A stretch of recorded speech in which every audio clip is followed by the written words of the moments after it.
हिंदवी स्वराज्याचे सरसंस्थापक छत्रपती शिवरायांना मानाचा मुजरा करतो। भारतीय राज्यघटनेचे शिल्पकार भारतरत्न डॉक्टर बाबासाहेब आंबेडकर यांना मानवंदना अर्पित करतो। नाशिक विमानतळाच्या विस्तारीकरणाच्या भूमिपूजन कार्यक्रमामध्ये मंचावर उपस्थित राज्याचे जलसंपदा आणि कुंभमेळा मंत्री गिरीश महाजनजी, राज्याचे अन्न व औषध प्रशासन मंत्री नरहरी झिरवळजी, राज्याचे सार्वजनिक बांधकाम मंत्री शिवेंद्रसिंहराजे भोसलेजी, सन्माननीय खासदार राजाभाऊ वाजेजी, भास्करराव भगरेजी, आपल्या नवनिर्वाचित महापौर श्रीमती हिमगौरी आडके, आमचे सहकारी आमदार दिलीप बनकरजी, सीमाताई हिरे, राहुलजी ढिकले, सरोजताई अहिरे, नितीनजी पवार, उपमहापौर विलासजी शिंदे, श्री प्रवीण गेडाम, श्री दत्तात्रय कराळे, श्री ब्रजेश दीक्षित, श्री साकेत चतुर्वेदी, श्रीमती मनीषा खत्री, श्री शेखर सिंग, श्री आयुष प्रसाद, श्री बाळासाहेब पाटील, श्री विलास बिरारी, श्री रणजित हांडे, मंचावरील सर्व मान्यवर, समोर बसलेले सर्व नवनिर्वाचित नगरसेवक आणि उपस्थित सर्व माझ्या भगिनी आणि बंधूंनो, आज ही खरोखर अतिशय आनंदाची गोष्ट आहे की नाशिकचं जे विमानतळ आहे, या विमानतळाच्या विस्तारीकरणाची नांदी त्याच्या भूमिपूजनाच्या माध्यमातून आपण केली आहे। एक काळ असा होता की विमानतळ एक लक्झुरी होती किंवा काही विशिष्ट लोकांकरता, उच्चभ्रू लोकांकरता विमानतळ तयार होतात अशा प्रकारचा समज देखील होता। परंतु गेल्या काही वर्षांमध्ये देशाच्या प्रधानमंत्र्यांनी ज्या प्रकारे संपूर्ण देशामध्ये विमानसेवेचं विस्तारीकरण केलं आणि त्या माध्यमातून उद्योग असेल, व्यापार असेल, याच्या सहित तर सामान्य माणूस देखील आज हळूहळू विमानसेवेचा फायदा घेऊ लागला। आणि विशेषतः मोदीजींनी जे सांगितलं होतं, उडानसारखी जी स्कीम सुरू केली की हवाई चप्पल घालणारा हा हवाई जहाजमध्ये उडाला पाहिजे, अशा पद्धतीचा जो विचार मोदीजींनी मांडला होता, तो हळूहळू आज वास्तविकतेत येताना आपल्याला पाहायला दिसतोय। सगळ्यात महत्त्वाचं असं आहे की आज औद्योगिक प्रगतीमध्ये सगळ्यात महत्त्वाचं जर काही असेल तर ते विमानतळ आहे। जिथे विमानतळ आहे तिथे उद्योग जात आहेत, जिथे विमानतळ आहे तिथे मोठ्या प्रमाणामध्ये गुंतवणुकी होत आहेत। आणि म्हणून आता गुंतवणुकीकरता विमानतळ हे एक अत्यंत महत्त्वाचं अशा प्रकारचं, अत्यावश्यक अशा प्रकारचं एक साधन झालं आहे। खरं तर आमचं नाशिक हे अतिशय स्ट्रॅटेजिक अशा प्रकारचं शहर आहे। एक प्रचंड मोठा या ठिकाणी पौराणिक आध्यात्मिक असा इतिहास या शहराला लाभलेला आहे।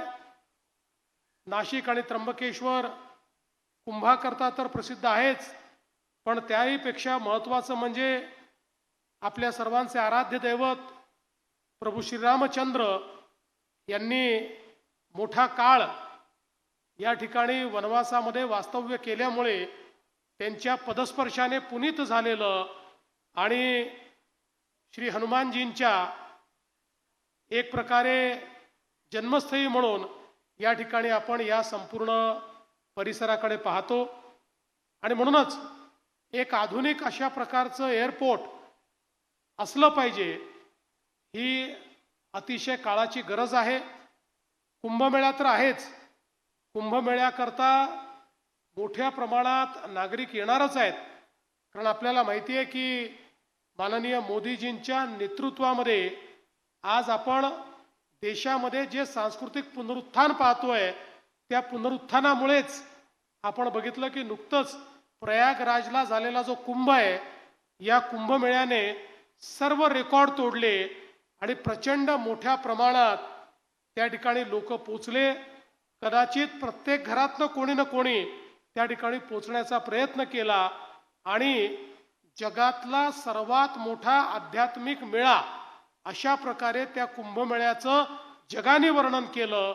आणि म्हणूनच आज जी काही हे सांस्कृतिक पुनरुत्थान आहे त्या पुनरुत्थानाच्या माध्यमातून नाशिक आणि त्र्यंबकेश्वरचा जो आमचा कुंभमेळा आहे तोही 2015 पेक्षा किमान 8 ते 10 पट जास्त भाविक या ठिकाणी येतील अशा प्रकारची अपेक्षा आहे. आणि त्या अपेक्षेनेच आज आपण ही सगळी तयारी या ठिकाणी सुरू केली आहे.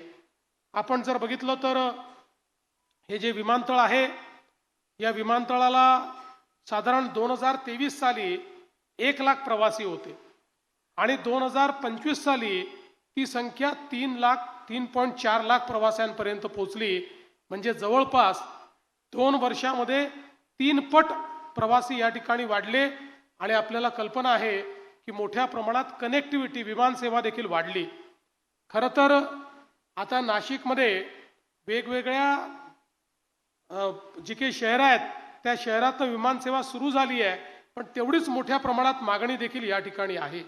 आणि म्हणूनच आता भविष्यातलं जे काही नाशिक आपण घडवतो, एकीकडे पर्यटन आहे, एकीकडे औद्योगिक नगरी आहे, दुसरीकडे आध्यात्मिक नगरी आहे, अशा सगळ्या गोष्टींना साजेसं एअरपोर्ट हे नाशिकमध्ये असणं गरजेचं होतं. आणि म्हणूनच महाराष्ट्र सरकार आणि HAL यांनी एकत्रितपणे हा निर्णय घेतला. कारण एअरपोर्ट HAL कडे आहे की याचं विस्तारीकरण आपण करू. आणि मी HALचे देखील आभार मानतो की त्यांनी तात्काळ त्या संदर्भात पूर्ण आम्हाला कॉपरेशन केलं. आज आपण एकीकडे भूमिपूजनही केलंय, दुसरीकडे हँडिंग ओव्हरही केलाय. त्यामुळे आता मगाशी आपल्या बांधकाम मंत्र्यांनी सांगितल्याप्रमाणे 3 पटीने या ठिकाणी एअरपोर्टची क्षमता आपण वाढवतो. 300 प्रवासी प्रति तासाच्या ऐवजी 1000 प्रवासी प्रति तास हे आपण त्या ठिकाणी आता हाताळू शकू. आणि जवळपास 6 ऐवजी आता 12 विमानांचं पार्किंग या ठिकाणी येईल. 24 चेक इन काउंटर असतील, गेट लाऊंज असेल, फूड कोर्ट असेल आणि दोन्ही टर्मिनलला त्या ठिकाणी जोडण्याचं काम हे आपण करणार आहोत. विशेषतः जवळपास हे जे काही टर्मिनल आहे आताचं हे 60,000 चौरस फुटाचं आहे, ते 1,80,000 चौरस फुटाचं म्हणजे 3 पटीने त्या ठिकाणी विस्तारित होणार आहे. आणि म्हणून मोठ्या प्रमाणात सगळ्या व्यवस्था या माध्यमातून आपल्याला करता येणार आहेत. आणि येणारे भाविकही असतील किंवा पलीकडच्या काळामध्ये येणारे जे उद्योजक आहेत त्या उद्योजकांकरता देखील खूप मोठ्या प्रमाणात कनेक्टिव्हिटी या विमानतळामध्ये सुरू होणार आहे.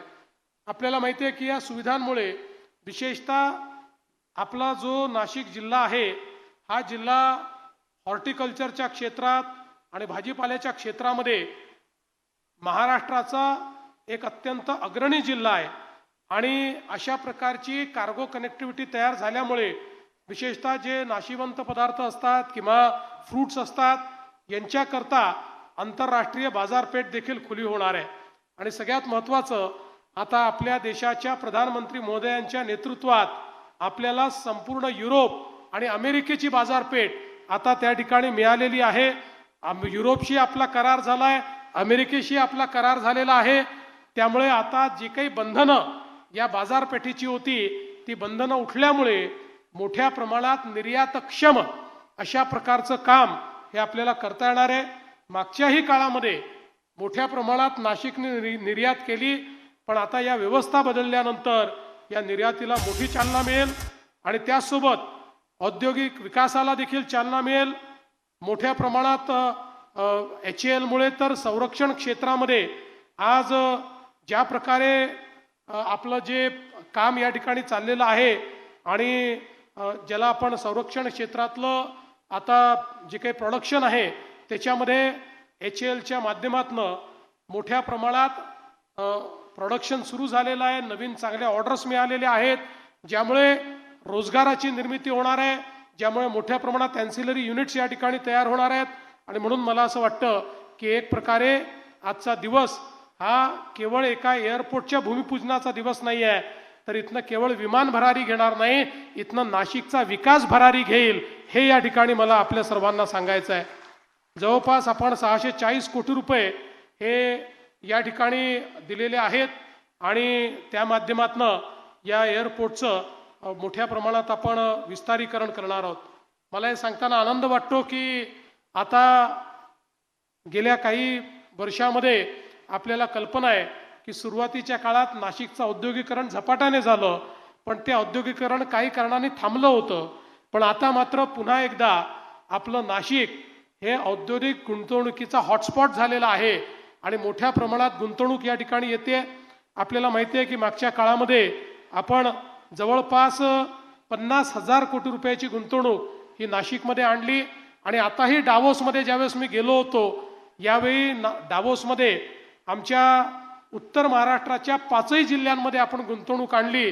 जवळपास 55,000 कोटी रुपयाची गुंतवणूक, ज्यातनं 75,000 लोकांना रोजगार मिळेल आणि स्पेसिफिक नाशिक करता 13,000 कोटी रुपयाची गुंतवणूक ही आपल्या या डावोसच्या माध्यमातनं या ठिकाणी आपल्याला प्राप्त झालेली आहे.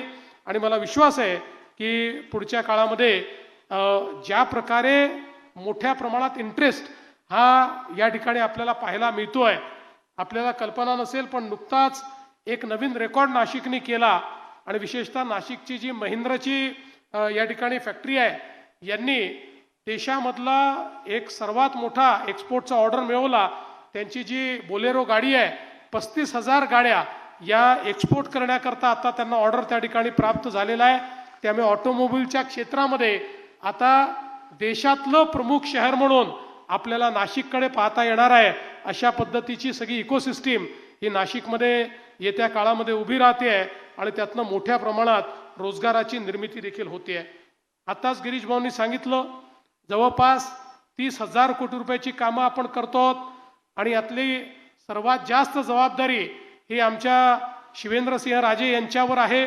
PWD विभाग असेल किंवा त्या ठिकाणी आमचा MSSIDC असेल, यांच्यावर मोठी जबाबदारी आहे. त्यासोबत आपल्या नाशिक महानगरपालिकेवर एक मोठी जबाबदारी आहे. या ठिकाणी नाशिक महानगरपालिकेनेही क्रिटिकल इन्फ्रास्ट्रक्चर जे आहे त्याचं काम अतिशय वेगानं सुरू केलं आहे. आपला प्रयत्न आहे की या कुंभमेळ्यामध्ये जी काही आपली गोदावरी आहे ही निर्मलही असली पाहिजे आणि ती अविरलही असली पाहिजे.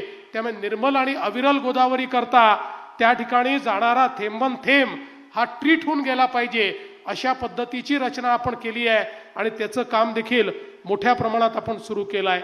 नाशिकचा जो नवीन रिंग रोड आपण तयार करतो, जवळपास 4 राष्ट्रीय महामार्ग आणि 4 राज्य महामार्ग यांना जोडणारा हा रिंग रोड, आजच आपण माझं भाकीत लिहून घ्या की नाशिकच्या पुढच्या ग्रोथचं इंजिन हा रिंग रोड होणार आहे, ज्यामुळे मोठ्या प्रमाणात उद्योग आणि लॉजिस्टिक्सचं सेंटर म्हणून आपल्याला नाशिकला त्या ठिकाणी डेव्हलप करता येणार आहे. सुरत चेन्नई एक्सप्रेसवे असेल, समृद्धी एक्सप्रेसवे असेल, वाढवणकडे जाणारा रस्ता असेल, अशा प्रकारच्या या सगळ्या कनेक्टिव्हिटीमुळे एक प्रकारे नाशिकला औद्योगिक क्षेत्रामध्ये प्रचंड मोठी प्रायमसी आता पुढच्या काळामध्ये मिळणार आहे. आपल्याला माहिती आहे की जे इलेक्ट्रिक स्टील आहे त्याच्यामधली सगळ्यात मोठी इन्व्हेस्टमेंट ही JSW आपल्या नाशिकमध्येच या ठिकाणी करतो आहे. अशा अनेक इन्व्हेस्टमेंट या ठिकाणी येताना आपल्याला पाहायला मिळत आहेत. आणि म्हणून मी आपल्या सर्वांना एवढंच आश्वस्त करू इच्छितो की यावेळेचा जो कुंभमेळा आहे त्याच्याकरता खूप तयारी आपल्या सगळ्यांना करायची आहे. कुंभमेळ्याची एकूण भव्यता पाहता वेळ देखील आपल्याकडे कमी आहे. खरं तर 2015 साली देखील आपल्या नाशिक शहराने आणि त्र्यंबकेश्वरने अतिशय चांगल्या पद्धतीनं कुंभमेळा पार पाडला. किंबहुना मी सर्व साधू संतांचे देखील आभार मानेन, कारण मेळा हा काही सरकारचा नसतो, कुंभमेळा हा आखाड्यांचा असतो. त्र्यंबकेश्वर आणि नाशिकचे सर्व आखाडे या ठिकाणी या कुंभमेळ्याचं संचलन करतात आणि त्याकरता सगळ्या व्यवस्था या मात्र आपण करत असतो आणि त्या व्यवस्था चांगल्या चांगल्या पद्धतीने कशा होतील हा आपला प्रयत्न या ठिकाणी आपण करणार आहोत. आणि त्यातून मला असं वाटतं की नाशिक आणि त्र्यंबकेश्वरचा एक नवीन चेहरा हा देखील आपण तयार करतो. आता यावेळेस आपल्याला थोडा काळ मिळाला, 2015 मध्ये फारच कमी काळ मिळाला होता, त्यामुळे शक्य झालं तेवढी कामं केली. यावेळेस कालावधी कमीच पडला, पण तुलनेनं थोडा जास्त कालावधी मिळाल्यामुळे मोठ्या प्रमाणात आपण कामं हातामध्ये घेतली आहेत. मला अतिशय आनंद आहे की नाशिकच्या जनतेने महानगरपालिकेच्या निवडणुकीमध्ये एक प्रचंड मोठा विश्वास हा आमच्या या संपूर्ण कामावर दाखवलेला आहे. आणि आता नाशिकच्या जनतेच्या या विश्वासाची परतफेड एक विकसित अशा प्रकारचं, लोकांचं स्वप्न पूर्ण करणारं, एक शाश्वत अशा प्रकारचा विकास सांगणारं शहर तयार करून आपल्याला याची परतफेड निश्चितपणे करायची आहे. आणि त्याकरता महाराष्ट्र सरकार पूर्णपणे आपल्या नाशिकच्या महानगरपालिकेच्या पाठीशी उभं राहील, नाशिक जिल्ह्याच्या पाठीशी उभं राहील, हा विश्वास मी आपल्या सर्वांना देतो. आणि निश्चितपणे आपल्या सगळ्यांच्या आशीर्वादाने पुढच्या काळामध्ये ही सगळी जी कामं आपण हातामध्ये घेतली आहेत, ही कामं पूर्ण केल्यानंतर अतिशय भव्यतेने आणि दिव्यतेने आपला कुंभमेळा आपण पार पाडू, हा विश्वास मी व्यक्त करतो. पुन्हा एकदा आपल्या सर्वांचं मनापासून अभिनंदन करून मी माझे 2 शब्द संपवतो. धन्यवाद. जय हिंद, जय महाराष्ट्र. एबीपी माझा, उघडा डोळे बघा नीट.